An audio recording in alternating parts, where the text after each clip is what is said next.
Hello, welcome to നിധി 2.0. എല്ലാവർക്കും പുതിയൊരു വീഡിയോയിലേക്ക് സ്വാഗതം. ആരെങ്കിലും ആദ്യമായിട്ടാണ് നമ്മുടെ ചാനൽ കാണുന്നതെങ്കിൽ പ്ലീസ് ഒന്ന് സബ്സ്ക്രൈബ് ചെയ്തേക്കണേ. അതുപോലെ വീഡിയോ ഇഷ്ടപ്പെട്ടാൽ ലൈക്ക് ചെയ്യാനും കമന്റ് ചെയ്യാനും ഷെയർ ചെയ്യാനും മറക്കല്ല. അപ്പോൾ കഥ കേട്ടാലോ? ഞാൻ സോജൻ. ഞാനിവിടെ വിവരിക്കുന്നത് എൻ്റെ ജീവിതത്തിൽ എത്തിച്ചേർന്ന കളികളെ പറ്റിയാണ്. കോട്ടയം ജില്ലയിലെ ഒരു മലയോര ഗ്രാമത്തിലെ പേരെടുത്തൊരു തറവാട്ടിലാണ് ഞാൻ ജനിച്ചത്. മലഞ്ചരക്ക് കടയും പെട്രോൾ പമ്പും തോട്ടങ്ങളും ഒക്കെയുള്ള ഒരു വെൽ നോൺ ഫാമിലി.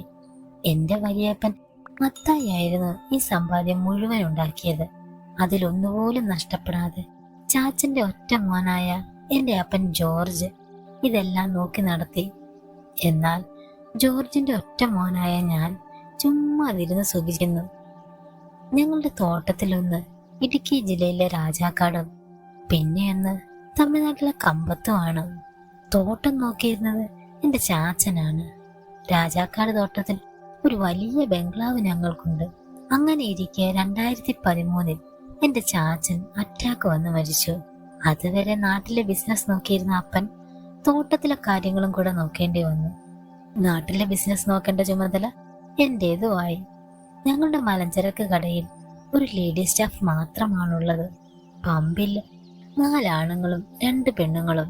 അവിടെ രാവിലെ തുറക്കാനും വൈകിട്ട് അടയ്ക്കാനും മാത്രം പോയാൽ മതി. കടയിലാണ് കൂടുതൽ സമയവും വേണ്ടത്. അങ്ങനെ ഓർക്കപ്പുറത്ത് കാശ് പെരുമാറാൻ കിട്ടിയ ഞാൻ പാർട്ടി പ്രവർത്തനം എന്ന് പറഞ്ഞ് ദൂർത്തു തുടങ്ങി. ഇത് വീട്ടുകാർക്ക് ബുദ്ധിമുട്ടുണ്ടാക്കിയെങ്കിലും കടയിലെ ബിന്ദു ചേച്ചിക്ക് സന്തോഷം ഉണ്ടാക്കി. കാരണം അതുവരെ ചേച്ചിക്ക് കിട്ടിയിരുന്ന ശമ്പളം കൂടാതെ മാസം 2000 രൂപ കൂടുതൽ ഞാൻ കൊടുക്കുമായിരുന്നു. അതിന് വേറൊരു കാരണവും കൂടി ഉണ്ട് കേട്ടോ. എന്താണെന്നോ? എനിക്ക് ബിന്ദു ചേച്ചിയെ ഭയങ്കര ഇഷ്ടമാണ്. ബിന്ദു ചേച്ചിയെ കൂടാതെ വേറൊരു ഇഷ്ടം കൂടി ഉണ്ട് എനിക്ക്. തൊട്ടടുത്ത വീട്ടിലെ ടോമി ചേട്ടന്റെ ഭാര്യ ഐറിൻ. ഞാൻ നിങ്ങളെ ബിന്ദു ചേച്ചിയെ ഒന്ന് പരിചയപ്പെടുത്താം. 40 വയസ്സ് പ്രായം, ഭംഗിയുള്ള ശരീരം.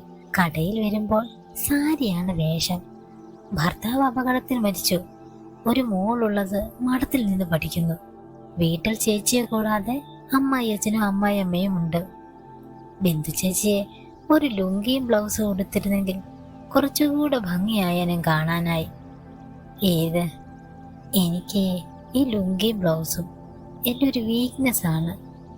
അങ്ങനെ ഇരിക്കെ എൻ്റെ മമ്മി മോളി അപ്പനോട് എന്നെ തോട്ടത്തിലേക്ക് മാറ്റാൻ ആവശ്യപ്പെട്ടു. കാരണം വേറൊന്നുമല്ല, എൻ്റെ ദൂർത്ത് തന്നെയായിരുന്നു. എന്നാൽ ഞാൻ ആ പട്ടിക്കാട്ടിലേക്ക് പോകില്ല എന്ന് വാശി പിടിച്ചു. പക്ഷെ മമ്മി ഒരു കാര്യം വീട്ടിൽ തീരുമാനിച്ചാൽ അത് നടക്കും. അങ്ങനെ എൻ്റെ കാര്യത്തിന് തീരുമാനമായി. അടുത്ത ആലോചന എനിക്ക് ആര് ഭക്ഷണം വെച്ചു തരുമെന്നായി. അപ്പനെ പോലെ സ്വന്തമായി ഉണ്ടാക്കി കഴിക്കാനൊന്നും എനിക്കറിയില്ല കേട്ടോ. അവിടെയും മമ്മിയുടെ തീരുമാനം വന്നു. കടയിലെ ബിന്ദു നിനക്കൊപ്പം തോട്ടത്തിൽ വരട്ടെ. മാസം 30,000 രൂപ ശമ്പളം. 12,000 രൂപ ശമ്പളം വാങ്ങുന്ന ചേച്ചിക്ക് ഇത് സന്തോഷ വാർത്തയായിരുന്നു. എന്നാൽ ഞാനത് കയറി തടഞ്ഞു. കാരണം തോട്ടത്തിൽ എൻ്റെ സ്വാതന്ത്ര്യം ബിന്ദു ഒപ്പം വന്നാൽ തീരും. അന്ന് ഉച്ചയ്ക്ക് കടയിൽ ചെന്ന് എന്നോട് ബിന്ദു ചേച്ചി ചോദിച്ചു, മോൻ എന്താ ഞാൻ തോട്ടത്തിലേക്ക് വരാൻ പാടില്ലെന്ന് പറഞ്ഞത്? ചേച്ചിയെ മമ്മി എനിക്കൊപ്പം വിടുന്നത് അവിടുത്തെ വാർത്തകൾ തത്സമയം ഇവിടെ എത്തിക്കാനല്ലേ.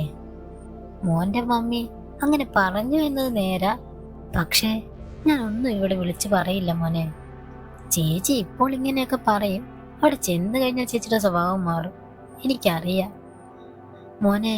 ഞാൻ ഇവിടെ 12,000 രൂപ കൊണ്ട് എത്രമാത്രം കഷ്ടപ്പെട്ടാണ് ജീവിക്കുന്നതെന്ന് നിനക്കറിയാമോ?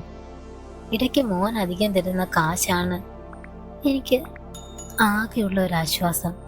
പക്ഷെ ചേച്ചി, എനിക്കൊരു സ്വാതന്ത്ര്യമൊക്കെ വേണ്ടേ? മോൻ അവിടെ എന്ത് കാണിച്ചാലും ഞാൻ വീട്ടിൽ അറിയിക്കില്ല. പിന്നെ ചേച്ചിയൊക്കെ പ്രായം കുറഞ്ഞ ആരെയും മോൻ അവിടെ കണ്ടുവച്ചിട്ടുണ്ടോ? അയ്യോ, ഞാൻ അങ്ങനെയൊന്നും. മോൻ എന്നെ നോക്കുന്നതൊക്കെ ഞാൻ കാണാറുണ്ട്. അതുകൊണ്ട് പറയുക, മോൻ അവിടെ എന്ത് കാണിച്ചാലും ഞാൻ ആരോടും ഒന്നും പറയില്ല. മോൻ പറയുന്ന എന്ത് ജോലിയും ഞാൻ ചെയ്യാം. അത്രയ്ക്കും ആവശ്യമാണ് മോനെ എനിക്ക് ജോലി. മോൻ ആലോചിച്ചൊരു തീരുമാനം എടുക്കുന്നു. ഇത്രയും കേട്ട ഞാൻ 5 മിനിറ്റ് അന്താളിച്ചിരുന്നു പോയി. എന്ത് എന്ത് ജോലിയും ചെയ്യാൻ തയ്യാറായി എനിക്കൊപ്പം തോട്ടത്തിൽ താമസിക്കാൻ വരുന്നു ബിന്ദു ചേച്ചി. അങ്ങനെ തോട്ടത്തിലേക്ക് പോകാമെന്ന് ഞാനും ചേച്ചിയും കൂടെ തീരുമാനിച്ചു. ചേച്ചി പറഞ്ഞത് ശരിയാണ്, ഞാൻ ചേച്ചിയെ നോക്കാറുണ്ട്. മുണ്ടും ബ്ലൗസും ആണ് എനിക്കിഷ്ടം, അത് മോന്റെ ഇഷ്ടം. ബ്ലൗസ് എനിക്കുണ്ട്, പക്ഷെ ലുങ്കിയില്ല. ഞാൻ ഉടനെ തന്നെ ഒരു 5000 രൂപ എടുത്ത് ചേച്ചിയുടെ കയ്യിൽ കൊടുത്തിട്ട് ആവശ്യത്തിന് മുണ്ടും ബ്ലൗസും വാങ്ങി കഴുകി ഉണക്കി വെക്കാൻ ഏൽപ്പിച്ചു. അങ്ങനെ 4 ദിവസം കഴിഞ്ഞു പോയി. ഞായറാഴ്ച രാജാക്കാട് പോകാൻ തയ്യാറായി. ചേച്ചി ശനിയാഴ്ച വൈകിട്ട് തന്നെ വീട്ടിലെത്തി. മമ്മിയും ചേച്ചിയും കൂടെ കൊണ്ടുപോകാനുള്ള സാധനങ്ങൾ പാക്ക് ചെയ്ത് എന്റെ പജേറോ നിറച്ചു. ഞാൻ വണ്ടിക്ക് വേണ്ട കൂളന്റും ഓയിലും ഒക്കെ എടുത്തു വെച്ച് രാവിലെ തന്നെ പോകാൻ റെഡിയായി. അന്നത്തെ രാത്രി വളരെ പതിയെയാണ് വെളുത്തത്. രാവിലെ 6 മണിക്ക് ഞങ്ങൾ പോകാനിറങ്ങി. പുറകിൽ കയറിയ ചേച്ചിയെ മമ്മി മുൻപിലേക്ക് മാറ്റിയിരുത്തി എന്നോട് വർത്തമാനം പറഞ്ഞിരിക്കാൻ പറഞ്ഞു. എന്നാൽ കയറി കുറച്ചു കഴിഞ്ഞപ്പോഴേ ചേച്ചി ഉറങ്ങി. ഊന്നുകല്ലായപ്പോൾ ഞങ്ങൾ ഇറങ്ങി ഒരു കാപ്പിയൊക്കെ കുടിച്ച് എന്നിട്ട് ചേച്ചിയെ വണ്ടിയിലിരുത്തി ഞാൻ അടുത്ത മെഡിക്കൽ ഷോപ്പിൽ കയറി കുറച്ചധികം മരുന്ന് വാങ്ങി. കാരണം രാജാക്കാട് നിന്നും വാങ്ങാൻ എനിക്കൊരു പേടി തോന്നി. അങ്ങനെ ഞങ്ങൾ 11 മണിക്ക് തോട്ടത്തിലെത്തി. ഞങ്ങൾ ചെന്നതും വീടിന്റെ താക്കോൽ എന്നെ ഏൽപ്പിച്ച് അപ്പൻ ഇറങ്ങി. അവിടുത്തെ സഹായി മണിച്ചേട്ടൻ വണ്ടിയിൽ നിന്ന് സാധനങ്ങൾ ഇറക്കി വീട്ടിൽ വെച്ച ശേഷം ഉച്ചയ്ക്ക് ഊണുമായി വരാമെന്ന് പറഞ്ഞു പോയി. വണ്ടി ഷെഡിൽ കയറ്റിയിട്ട് അകത്തേക്ക് ചെന്ന ഞാൻ ആ കാഴ്ച കണ്ട് ഞെട്ടി. ബിന്ദുവിന്റെ വേഷം, ലുങ്കിയും ബ്ലൗസും. സത്യം പറഞ്ഞ ഞാൻ പേടിച്ചു പോയി. കാരണം ഈ വേഷം മറ്റുള്ളവരിൽ സംശയമുണ്ടാക്കും. അതിനാൽ ചേച്ചിയോട് പകല് മുഴുവൻ നൈറ്റി ഇട്ടാൽ മതിയെന്ന് ഞാൻ പറഞ്ഞു. എന്നിട്ട് ഞങ്ങൾ രണ്ടും നടന്ന് വീട് മുഴുവൻ കണ്ടു.